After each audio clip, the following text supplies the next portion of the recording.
Hello, welcome to another video on how I run Dungeons and Dragons. And this is the first in a number of short videos I want to do about the undead, these guys here. Okay, and how I run undead in my games. Now, as I mentioned previously in other videos, I do not use clerics in my game. I only use fighters, magic users, and the thief as a subclass, and the barbarian as a subclass. So this is how I deal with the undead. So the first video I want to talk about charisma and how I use charisma versus the undead. So for me, charisma affects the undead, and it's really important when fighting the undead. A high charisma gives a bonus. So again, these are my character bonuses. So these, if your charisma score is any of these, then you get a bonus. Now, of course, if it's a negative, you get a negative as well. But I'm just going to concentrate on the bonuses. So these rolls, these bonuses affect to hit and damage. Okay, so if you've got 17 charisma, you get a +1 and a +1 damage against the undead generally. Also, the holy symbol. Now, the holy symbol will always give a character +1 against the undead. That's just a standard rule.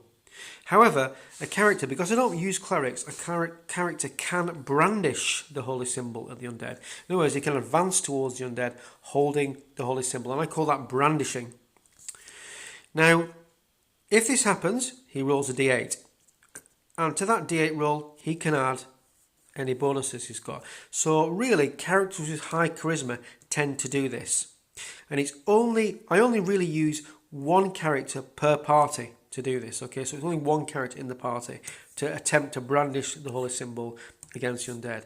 And in this case, they roll a d8.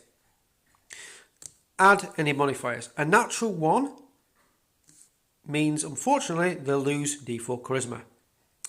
And the undead get whatever roll on the d4, that bonus against the party.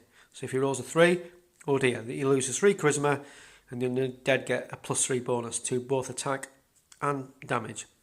2 to 6, no effect, it's just a +1, the usual thing. And then 7, there's a 50% chance of d20 damage against the undead. 50%.